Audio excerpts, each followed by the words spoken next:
السلام عليكم اخوان، شلونكم حبايب؟ شلون صحتكم؟ ان شاء الله كلكم زينين وبصحة عافية.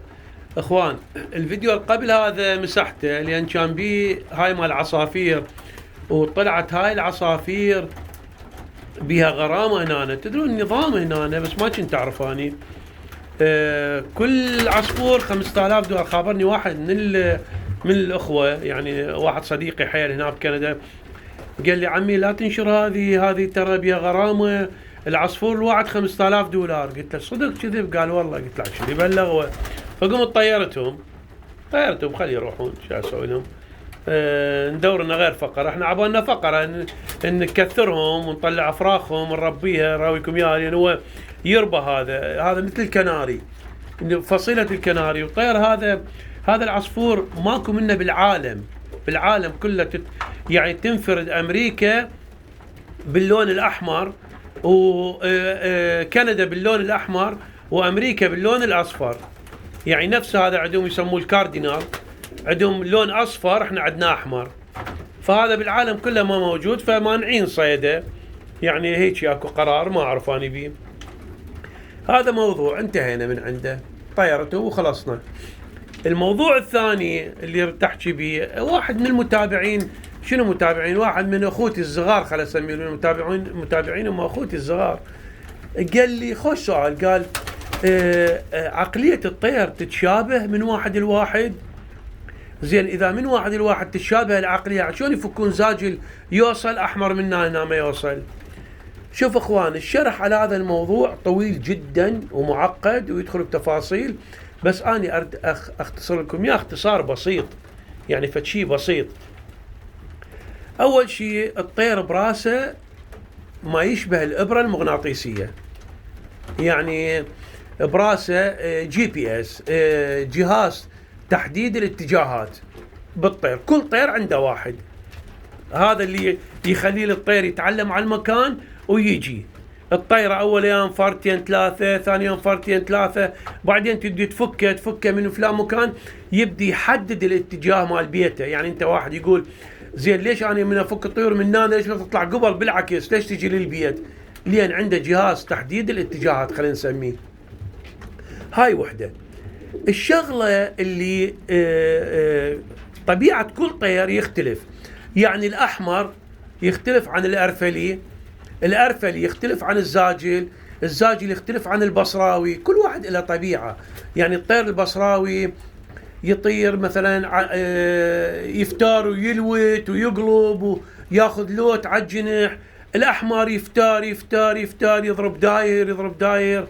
مثلا الزبيريات تعلي فوق. هي كلها طيور مو صحيح، بس كل واحد له صفة خاصة به تميزه. يعني مثلا خلينا نقول التيادي، التور تعلي فوق كلش، الزبيريات تعلي وتقلب، المسكي يطير مسافات ومكانات بعيدة ويطول 9 ساعات ويطير على كيفه، ويطير يجي للبيت يصفق وياخذ له قلبتين ويروح. يعني كل واحد له شكل. نجي نربط هاي الأحداث. بالنسبة للزاجل، ليش فكة الأحمر؟ أقول ليش ما تشبه فكة الزاجل؟ أنت شايف فكة الأحمر، كل الناس اللي يفكون حمر أول شيء يفكه مسافة قريبة، يعني ما تزيد عن ال 15 كيلو مو أكثر. هاي وحدة اللي هي بالنسبة للزاجل ال 15 كيلو تعتبر زلاطة. يعني أنا أول ما أبدي بيها 10 كيلوات. الزواجل كانت مالتي 10 كيلوات، بعدين أزيدها 40 50 100 400 500. يعني هي هاي الزواجل هنا بكندا، وإلى أن توصل 1100 كيلو فكينا. يعني هذا واصل الأول. شوف هذا التشيني، هذا واصل الأول من 1100 كيلو. هذا المريش واصل الأول من 800 كيلو. فالزاجل من تفكه أول شيء ما يلوي، يظل يفتر مثل الحمر، بعدين يعدل. لا، الزاجل رأسا أول ما تفكه قبل فرة وحدة وقبل اتجاهه معروف، يعني محدد اتجاهات. ليش؟ اللي اعتقده مو دراسة، أحكيكم هذا يعني تجربة، مو دراسة، تجربة. انه الجي بي اس الموجود بدماغه اقوى من الجي بي اس الموجود دماغ بقيه الطيور. خوش. ثاني شيء نجي على الشغله الثانيه، شلون الزاجل يوصل 1100 كيلو، الاحمر ما يزيد عن 25 كيلو. خليك تنفسه 30. يجوز ناس يقولوا لي فكنا من المحافظات 50 100 اوكي وياكم، بس ما تقدر احمر تفكه 1100 كيلو 1000 كيلو. ما تقدر احمر تفكه من زاخو يرجع لبغداد او يرجع للبصره. صح الحكي لو لا؟ اعتقد كلكم موافقيني بي. هاي شغله ثانيه دقيقه وياي. اي اخوان نرجع للحكينا. فاللي دا يصير انه الجي بي اس ماله اقوى، يعني الزاجل اقوى. بعدين اللي يرتبط بهذا الموضوع هو القابليه الجسميه، يعني الزاجل عضلاته تكوينه الجسمي. طبعا اكو مواصفات هوايه عالميه هم اللي يختاروها الاجناس، مثلا جنسن. شوف ذولا يزاققون هم اثنين وفحل، تفاجئوا شلون يزاقون باوع اثنين وفحل ومخالفين، يعني مو بس فحل وزاقين عندي على كل. فاكو جنسن، اكو اجناس هوايه، ظالون، اكو يعني هوايه اجناس ما ارد اعدها. هذول كلهم كل واحد بصفات. اكو واحد صفاته للمسافات القصيره، اكو صفاته للمسافات الطويله.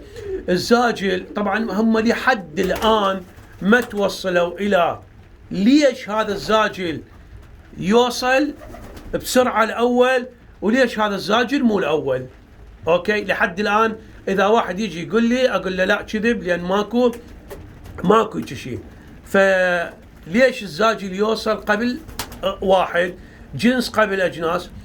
قالوا العين تكون منقطه، وقالوا المنقار، وقالوا الصدر عرض الصدر، بعدين طول الذيل، الجناح يوصل للذيل ما يعبر الذيل، بعدين هوايه حكي ما اريد اطول عليكم. بس يعتمد كله على الابره المغناطيسيه وعلى القابليه الجسميه. هاي اهم شيء. انتم ما تعرفون اكو في سنه 2019 يمكن فكوا 15 الى 18 الف زاجل. هاي فكت الدول، هذا مال سباق برشلونه يسموه. فكوها هاي تروح دول برشلونه، فكوها تروح لطيور الالمانيا وتروح لبلجيكا وتروح الفكه من برشلونه من اسبانيا. الطيور كلها اختفت. 18,000 طير ما لقوا ولا طير واحد منها، ولا رجع ولا طير واحد. 18,000 ما رجع ولا طير واحد. راح تقولون وين راحت الطيور؟ شوف اخوان شلون الابره المغناطيسيه تاثر. صارت التقرير مالها يقول صارت انفجارات كونيه. هاي الانفجارات الكونيه غيرت مجرى الاتجاه المغناطيسي، مو دائمي، في لحظات ماكو قطب الشمالي وقطب الجنوبي. والابره المغناطيسيه هسه تجي البوصله، يعني البوصله اذا تخليها البوصله هتنشر للشمال، تعرف وين الشمال. صارت انفجارات كونيه غيرت الابره المغناطيسيه اللي ما اعرف ايش قد ساعه، كم ساعه. من تغيرت ضاع الطير، بعد ما يعرفوا وين مكانه، ضاعوا. شافوا بس واحد على سفينه بحريه اجى وقف، لزموه طلع من هاي الطيور اللي فاكيها بسباق برشلونه. فباوع الابره المغناطيسيه شلون، او البوصله اللي براس الطير شلون مهمه. ضاعت الطيور كلهم ما يعرفون بها، غرقت بالبحر، راحت الغير مكان، ما يعرفون، ما وصل ولا واحد. دوروا عليها ما وصل ولا واحد. بس هاي الحادثه تذكر لكم اياها، تقدرون تطلعوها بالجوجل. زين طلعوها بالجوجل واقروا عليها هاي الحادثه. طلع واحد دكتور، يعني دكتور مال دكتور وخبير فكات مال حمام.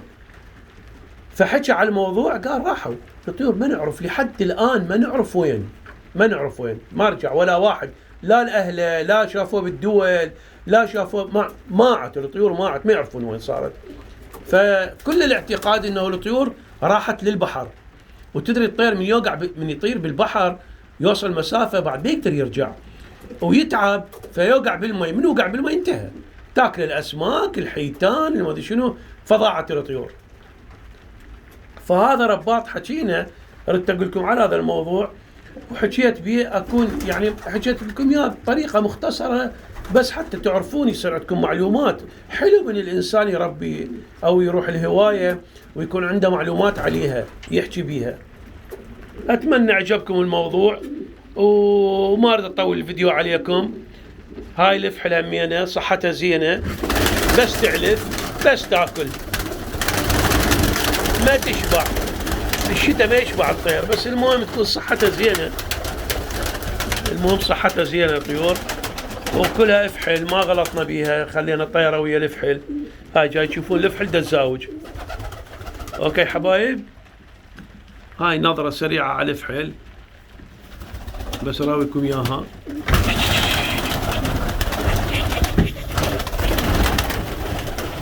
شويه كاره هذا الوسخ اللي يصير عليهم، بس ما اقدر اغسلهم اياها، امسح هذا بديلهم، بس ما اقدر امسحها لان اخاف يتمرضون.